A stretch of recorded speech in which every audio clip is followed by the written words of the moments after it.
Okay, so when we transmigrate, we give this example of the subtle body continues. The subtle body travels with the soul through one body to another. The body changes, but the subtle body remains. So could we say that still, when we're born into a new body, we cannot recall our past lives? Sometimes you can do what's like past life recall or something like that. But in general, would you say that our subtle body is wiped like a hard disk, but still, even a hard disk, you can recover information? I was just discussing, one of the things we were discussing, so the conversation started out with devotees who are very intellectual, right? No, I'm not pointing at this. What I'm saying is that I was meditating on one of our godbrothers who's very extremely intelligent. So he joined and came and stayed in our house and helped us with the embankment of separation. And he used to read like 17 lectures, and then he'd read all the books of Bhaktivinoda Thakur and mix all the Stai Bhavs and the, Sanchari Bhavs, and like he could just read and speak, and it's mind blowing and it's very, very impressive. I think you know who we're speaking about. So by meditating on him, I was going. You were speaking about hard drives. I was going. This brain. I'm a computer person, right? So I'm going. It can't be that this brain can hold all of that. And by meditating on that personality, I realized, actually that was when I first realized, oh yeah, we only have one subtle body. So that's not wiped. Yeah, it's covered somehow. It's covered. Those memories are covered in this lifetime. I'll tell you an interesting story. I met a life member from Gujarat and in ISKCON.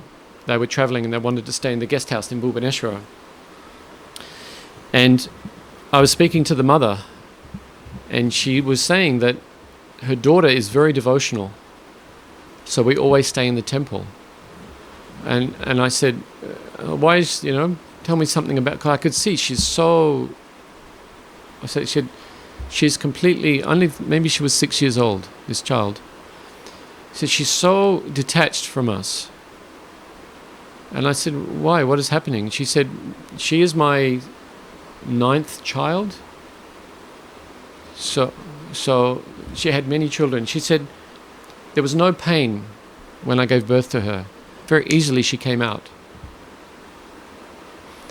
But she can remember her previous life. And she can remember her previous mother and father. So she knows that we are only temporary, just in this life we're her mother and father. But in previous life she also had another mother and father. And this. So in some people some scar is still very present. So I was thinking maybe it goes as like a subconscious, and then the impressions and the data is accessible in some ways, like if someone's very knowledgeable. Easily in hypnosis they can take you to previous lives. I was talking about, we talk about devotees who are able to remember many slokas. When I went to England, I was talking to dear Krishna Prabhu here. He was in the manor in 91 when I first got Harinam from Srila Govinda Maharaj. I went to London. Dear Krishna, who's on the bookshelves here, so he joined in England. And there was a devotee there who joined because he was a hypnotist. He was a psychotherapist. And he used to, he would do past life regressions. And when he did past life regressions on normal people, they would start making noises like woof woof or right? Within 1 or 2 lifetimes. But when he did past life regressions, on devotees, they were extraordinary people. So there was one young Chinese lady who was staying in the temple, and she was a complete violin virtuoso. And he regressed her some lives, and she was writing music. And he said, "What is your name?" He said, "Amadeus." And she signed something, and he took it, and it was an exact match for the writings of Mozart. right? And so in this lifetime, she was devotee. And he was telling many stories like this. There was one bhakta while I was there. He had a really unexplained pain in his back, and so they tried many medicines and tried many things, and so they took him and did this regression. And this devotee who was the psychoanalyst, he'd become a devotee because he recognized that devotees were quite amazing people. I see a lot of people who are doing study that I know somebody who became a devotee through studying sound, and they heard Prabhupada's, they were analysing Prabhupada's bhajans. But anyway, this devotee was a psychoanalyst, and he'd become a devotee because of this. So he was helping the brahmacharis, and this brahmachari was very unsteady, always in and out of the temple. His mind was really disturbed, and he had this pain in his back. So he did a past life regression, and it turned out that he was a sannyasi in Odolomi Maharaj's mutt in in a tree. What's that? Where's the Triveni? Odolomi Maharaj Odolomi Maharaj was the seminal brother of Srila Bhakti Bhagwan Kesha Maharaj, right? Yeah. And so he'd been living in the mutt, but he couldn't control his genitals. So he castrated himself, but still he was suffering so much. So they went back and did this investigation, and eventually what he did, he went to some cliff on the bank of the Triveni and threw himself, but he missed the river and hit a rock and broke his back, and then he died. So in this life he came back as a bhakta in London. So I mean, Had the bad back. that was the cause of the bad back. So how does the bad back transfer over in lives? Because subtle body. So we're carrying. This is, could be upper rubda. This is our karma. It's coming through.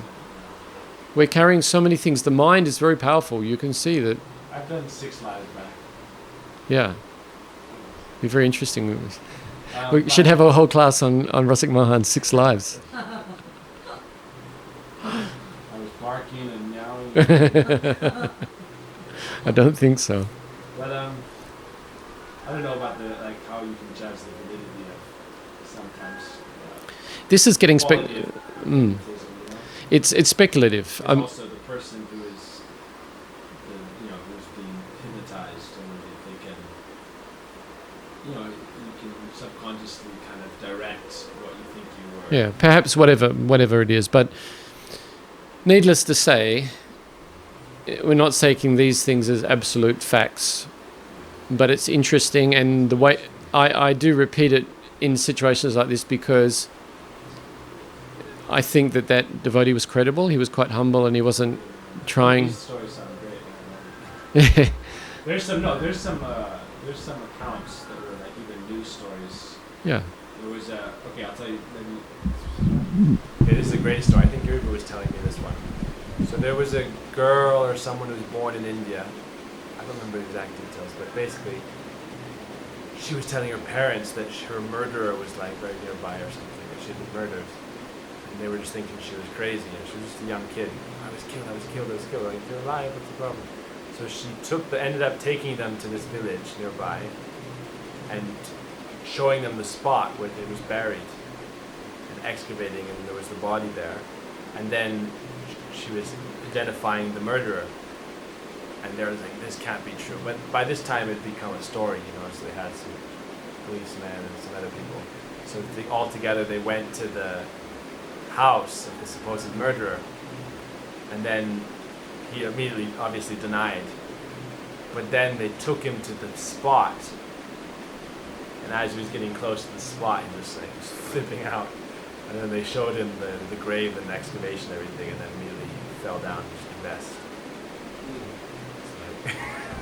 So these things are going on, there's whole books and movies, and you could probably go on YouTube and spend all day looking at stories about this, but there's some of the most famous ones are like fighter pilots, and there's all these there was one that was really well documented, and people were able to describe intimate details of previous history, and they're able to go back and see these things. So this is what they did with that young devotee in England. they went back and researched and said yes. They even knew his name, you know, it was such and such Maharaj, some sannyasi. So anyway, the point is that the subtle body goes, transmigrates, and because if we are able to have those memories from previous lives, that was the point what I was trying to make, is that there seems to be enough evidence to suggest that this is quite a common thing. And for myself personally, I've experienced it. I can remember things that are not from this lifetime. Sometimes, time to time, you have something, some dream or thing. Yeah, I remember, like, when I met Srila Govinda Maharaj, I left him in Perth and he said, come, go to land in Calcutta airport, get a ticket, Howrah station, go on this train to Bhubaneswar. So I went, got the ticket, got on the train. I was in some sleeper carriage, and then I woke up in the morning and I was north of Kotak somewhere in the fields as the train was going in the early morning, and just opening the train carriage door and such a feeling of, oh, I'm home. This is where I've been. This is where I belong. So some astrologer said something about I was in Orissa doing something in my last lifetime, but I don't know. I don't follow these things. I don't get into it too much. But there's definitely that for me that was very real. Like I've been here before. I know I've been here before. So, and I could learn Oriya very easily and understand it. So, something. I think. Yeah, I think another thing I recognize that as we form around our gurus, because guru is our guru life after life.